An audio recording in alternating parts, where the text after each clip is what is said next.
तो आज बात करेंगे जिस तरह से जम्मू कश्मीर में हर गुजरते दिन के साथ जो वहाँ की सियासत है उस पर काफ़ी उथल पुथल आ रही है।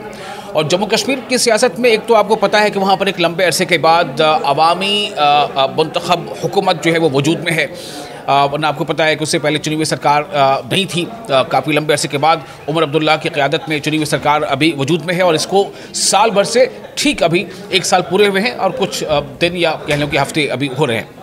लेकिन जिस तरह से और जितने जोश के साथ ये सरकार जब चुनाव के मैदान में थी, ये पार्टियां, तो उस वक्त नेशनल कॉन्फ्रेंस और कांग्रेस का आपस में इत्तेहाद था, अभी भी है। लेकिन जो एक दूसरे पर अब जो कीचड़ उछाले जा रहे हैं और जो सख्त ताना तंज कसा जा रहा है, इससे बिल्कुल ऐसा लग रहा है कि जम्मू कश्मीर में अब जो इत्तेहाद है वो जो है कहीं ना कहीं अब ICU में चला गया है। और ये लफ्ज़ हमें ICU का लफ्ज़ हम खुद उमर अब्दुल्ला के ज़रिए से बता रहे हैं। हालांकि इसको दो पर्सपेक्टिव दिखाया सकता है, एक इंडिया अलायंस है जो कौमी सतह पर और एक रियासती सतह पर। मेरा इस बार हम बहुत तफसील से बात करेंगे। हमारे साथ मौजूद है शौकत लोन, और नाम से जाहिर है कि शौकत हमारे साथी हैं और ये कश्मीर से ताल्लुक़ रखते हैं, तो जम्मू कश्मीर की सियासत में इनकी काफ़ी गहरी पकड़ है। शौकत, क्या कहेंगे जम्मू कश्मीर की सियासत ये कौन सी करवट ले रही है और क्यों इतना तीखा हमला अब हो रहा है नेशनल कॉन्फ्रेंस का कांग्रेस के ऊपर और कांग्रेस का नेशनल कॉन्फ्रेंस के ऊपर, खासतौर से जम्मू कश्मीर के हम अगर पेरिफेरी में बात करें? जी विशाल, मैं आपको बता दूं, जब ये कोalition सरकार बनी, जिस वक्त नेशनल कॉन्फ्रेंस को अच्छी खासी मेजॉरिटी मिली, अक्सरियत मिली, उसके बाद से ही नेशनल कॉन्फ्रेंस का थोड़ा रवैया मुझे डिफरेंट लगा है।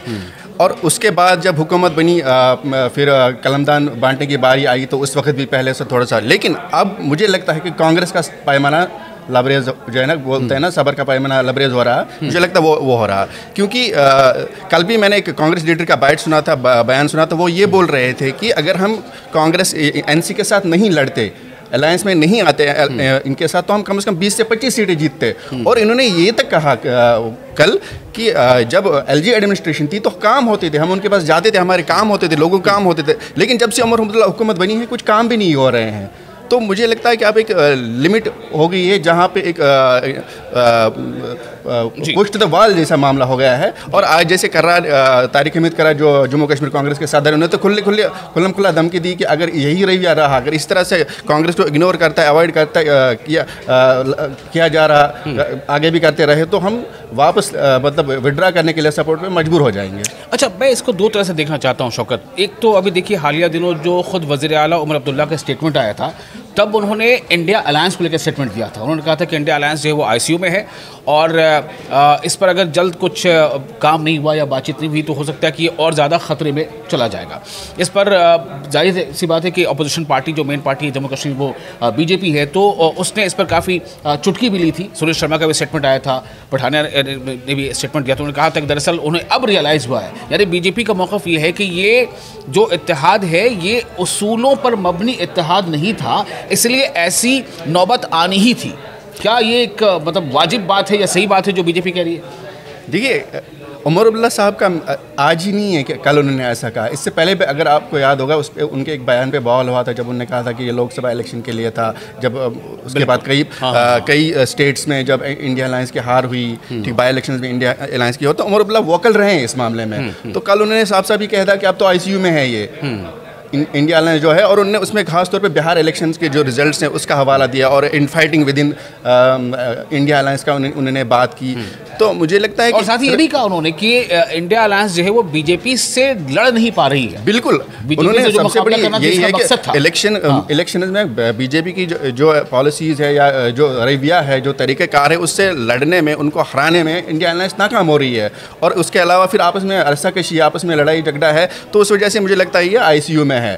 तो अब मेरा सवाल ये है कि क्या चूँकि उमर अब्दुल्ला जो कि नेशनल कॉन्फ्रेंस में अभी पोजीशन में नंबर 2 पे है, फारूक अब्दुल्ला के बाद वज़ीर आला भी हैं, तो क्या उमर अब्दुल्ला का सीधे तौर पर इंडिया अलायंस पर ये कटाक्ष या फिर ये तंज, चूँकि आपको पता है कि इंडिया अलायंस की जो सबसे बड़ी पार्टी है वो कांग्रेस है, तो क्या कांग्रेस उसका जवाब दे रही है रियासती सियासत में, रियासत की सियासत में? जो तारिक हमीद कर्रा ने अभी जो बात कह दी है, और आपने जिनका जिक्र किया था कल, जो एक और लीडर है पुलवामा से लीडर है कांग्रेस के, बशीर कुछ नाम मुझे याद नहीं आ रहा, बहरहाल उन्होंने तो ये कह दिया था कि हमारा नुकसान हुआ चुनाव में, अगर हम साथ में गए तो हमारा 25 सीटों का नुकसान हो गया। और ये जो बात आपने कहा, उन्होंने भी ये बात कही थी, आपने उन्हीं को कोट किया कि हमारे काम भी नहीं हो रहे थे। ये मतलब ये एक तरह से सीधा हमला है, और ये सीधा हमला सीधे सीधे न सिर्फ ये नेशनल कॉन्फ्रेंस बल्कि उमर अब्दुल्ला पर है। बिल्कुल तो अगर काम नहीं हो रहा है, इसका मतलब है कि आप वज़ीर आला पर सवाल उठा रहे हैं कि काम नहीं हो रहा है। इसका मतलब है कि लोगों के काम नहीं हो रहे हैं, आवाम के काम नहीं हो रहे, उमर अब्दुल्ला सरकार फेल हो रही है, इनडायरेक्टली वो बोल रहे हैं। लेकिन मुझे ये समझ नहीं आ रहा है कि जब से हुकूमत बनी है, नेशनल कॉन्फ्रेंस लीडरशिप खासतौर पर उमर अब्दुल्ला जो है ना, इनके खिलाफ बोलते रहे हैं, इंडिया अलायंस और कांग्रेस के खिलाफ, ऐसे ही कांग्रेस लीडर्स भी ना। मुझे ये समझ नहीं आ रहा, अगर इतना सब कुछ है तो फिर अलायंस किस लिए है, तो क्या मजबूरी है मुझे।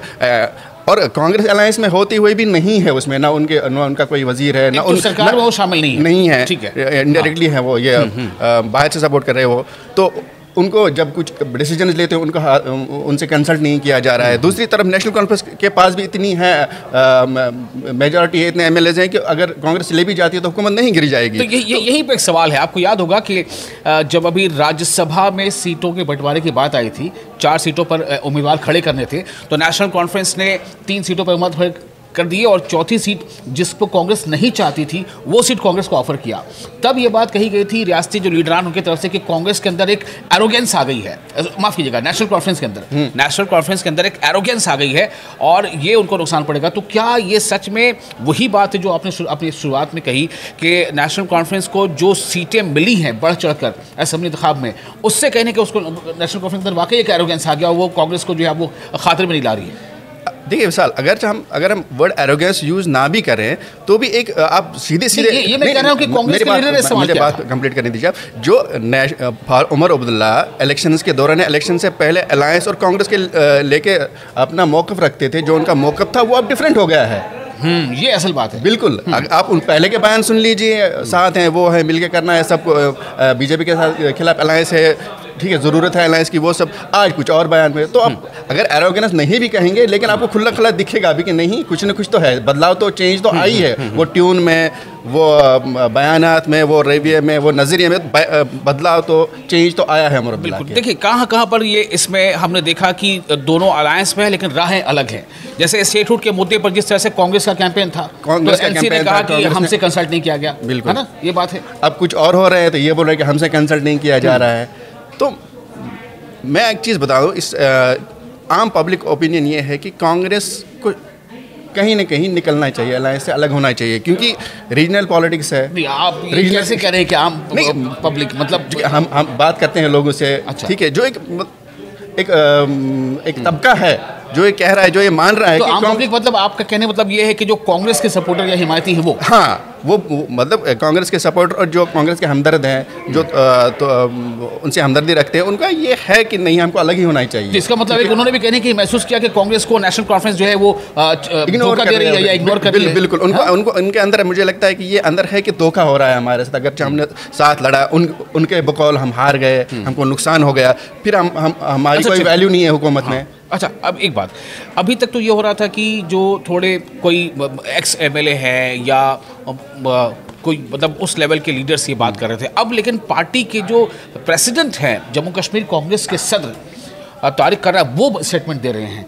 कांग्रेस पर हमला उमर अब्दुल्ला की तरफ से हो रहा है, तो चूंकि अब बिल्कुल हम कह सकते हैं कि जो सर फहरिस्त जो नेता होते हैं या जो लीडर्स हैं, उनकी तरफ से एक दूसरे पर कटाक्ष, इसका मतलब क्या माना जाए कि अब ये वाकई मतलब ये दो राह हो जाएगा, ये इत्तेहाद ख़त्म हो जाएगा, क्या लग रहा है? देखिए, जिस तरह से बयानबाजी हो रही है उससे तो साफ लग रहा है कि शायद आगे कुछ बड़ा ही होगा, लेकिन ये नई बात नहीं है। इससे पहले जब से ही ये मैं बोल रहा हूँ, हुकूमत बनी है, जब से ही चीज़ें चल रही हैं, लेकिन वो अलग भी नहीं हो रहे हैं और साथ भी नहीं है वो। तो और मुझे ये लगता है कि आज कर्रा साहब इसलिए इतना तेज़ बोलने पे, इतना सख्त बोलने पे मजबूर हो गए क्योंकि उमर अब्दुल्ला का जो रिसेंट बयान था कि आईसीयू में है, मुझे लगता है वो शायद कुछ ज़्यादा खटका है। बिल्कुल, ये वो बात है। अब ये देखना होगा अहम कि वाकई आईसीयू में इंडिया अलायंस है या आईसीयू में जम्मू कश्मीर के अंदर नेशनल कॉन्फ्रेंस और कांग्रेस का अलायंस है, या फिर ये कई बार ऐसा भी होता है कि आप चर्चा में रहें, आप आइसोलेट ना हो जाएं, आप सियासी गुफ्तगू से बाहर ना हो जाएं। सियासत में ये बहुत इंपॉर्टेंट होता है कि आप जो है चर्चा में बने रहें। तो कई बार ऐसा भी कहा जाता है कि ये सियासी गिमिक या ट्रिक होता है कि आपको मीडिया अटेंशन मिले, आप चर्चा में बने रहे, ताकि आप आपकी पार्टी, आपके कारकुन या आपके लीडरान जो उनके अंदर एक जो है वो जिंदा जावेद होने की जो कैफियत होती है वो बनी रहे। बहरहाल देखना अहम होगा कि ये वाकई अगर ऐसा है कि आईसीयू में है तो ये राहें अलग कब तक होती है, और अगर राहें अलग नहीं होती इसका मतलब ये है कि जो सियासी ये रसाकशी जो है इसका सियासी मोटिव कुछ और है। शौकत, क्या कहें कि जम्मू कश्मीर की सियासत ये कौन सी करवट ले रही है और क्यों इतना तीखा हमला अब हो रहा है नेशनल कॉन्फ्रेंस का कांग्रेस के ऊपर और कांग्रेस का नेशनल कॉन्फ्रेंस के ऊपर, खासतौर से जम्मू कश्मीर के हम अगर पेरिफेरी में बात करें? जी विशाल, मैं आपको बता दूं, जब ये कोalition सरकार बनी, जिस वक्त नेशनल कॉन्फ्रेंस को अच्छी खासी मेजॉरिटी मिली, अक्सरियत मिली, उसके बाद से ही नेशनल कॉन्फ्रेंस का थोड़ा रवैया मुझे डिफरेंट लगा है। और उसके बाद जब हुकूमत बनी, फिर कलमदान बांटने की बारी आई, तो उस वक्त भी पहले से थोड़ा सा, लेकिन अब मुझे लगता है कि कांग्रेस का पैमाना लबरेज जो है ना, बोलते हैं ना, सबर का पैमाना लबरेज हो रहा, मुझे लगता है वो हो रहा। क्योंकि कल भी मैंने एक कांग्रेस लीडर का बाइट सुना था, बयान सुना, तो वो ये बोल रहे थे कि अगर हम कांग्रेस एनसी के साथ नहीं लड़ते, अलायंस में नहीं आते इनके साथ, तो हम कम से कम 20 से 25 सीटें जीतते। और इन्होंने ये तक कहा कल कि जब एलजी एडमिनिस्ट्रेशन थी तो काम होते थे, हम उनके पास जाते थे, हमारे काम होते थे, लोगों के काम होते थे, लेकिन जब से उमर अब्दुल्ला हुकूमत बनी है कुछ काम भी नहीं हो रहे हैं। तो मुझे लगता है कि अब एक लिमिट हो गई है जहाँ पे एक पुश टू द वॉल जैसा मामला हो गया है। और आज जैसे तारिक हमीद करार जो जम्मू कश्मीर कांग्रेस के सदर, उन्होंने तो खुल्लम खुल्ला धमकी दी कि अगर यही रवैया रहा, अगर इस तरह से कांग्रेस को इग्नोर करता है, अवॉइड करता है, किया जा रहा, आगे भी करते रहे, तो हम वापस मतलब विड्रा करने के लिए सपोर्ट में मजबूर हो जाएंगे। अच्छा, मैं इसको दो तरह से देखना चाहता हूँ शौकत। एक तो अभी देखिए हालिया दिनों जो खुद वज़ीर आला उमर अब्दुल्ला का स्टेटमेंट आया था, तब उन्होंने इंडिया अलायंस को लेकर स्टेटमेंट दिया था। उन्होंने कहा था कि इंडिया अलायंस जो है वो आईसीयू में है और इस पर अगर जल्द कुछ काम नहीं हुआ या बातचीत नहीं हुई तो हो सकता है कि ये और ज़्यादा ख़तरे में चला जाएगा। इस पर जाहिर सी बात है कि अपोजिशन पार्टी जो मेन पार्टी है जम्मू कश्मीर वो बीजेपी है, तो उसने इस पर काफ़ी चुटकी भी ली थी। सुरेश शर्मा का भी स्टेटमेंट आया था, पठानिया ने भी स्टेटमेंट दिया था। उन्होंने कहा था कि दरअसल उन्हें अब रियलाइज़ हुआ है, यानी बीजेपी का मौक़िफ़ ये है कि ये जो इत्तेहाद है ये उसूलों पर मबनी इत्तेहाद नहीं था, इसलिए ऐसी नौबत आनी ही थी। क्या ये एक मतलब वाजिब बात है या सही बात है जो बीजेपी कह रही है? देखिए, उमर अब्दुल्ला साहब का आज ही नहीं है कि कल उन्होंने ऐसा कहा। इससे पहले भी अगर आपको याद होगा, उस पे उनके एक बयान पे बवाल हुआ था जब उन्होंने कहा था कि ये लोकसभा इलेक्शन के लिए था। जब उसके बाद कई स्टेट्स में जब इंडिया अलायंस की हार हुई, ठीक, बाई इलेक्शन में इंडिया अलायंस की हो, तो उमर अब्दुल्ला वोकल रहे हैं इस मामले में। तो कल उन्होंने साफ साफ ही कह था कि अब तो आईसीयू में है ये इंडिया अलायंस जो है, और उन्होंने उसमें खास तौर पे बिहार इलेक्शंस के जो रिजल्ट्स हैं उसका हवाला दिया और in fighting with in India alliance का उन्होंने बात की। तो मुझे लगता है कि और साथ ही ये भी कहा उन्होंने कि इंडिया अलायंस जो है वो बीजेपी से लड़ नहीं पा रही है। बिल्कुल, उन्होंने सबसे बड़ी यही है कि इलेक्शन में बीजेपी की जो पॉलिसीज़ है या जो रवैया है, जो तरीक़ेकार है, उससे लड़ने में, उनको हराने में इंडिया अलायंस नाकाम हो रही है। और उसके अलावा फिर आपस में अरसा कशी, आपस में लड़ाई झगड़ा है, तो उस वजह से मुझे लगता है ये आईसीयू में है।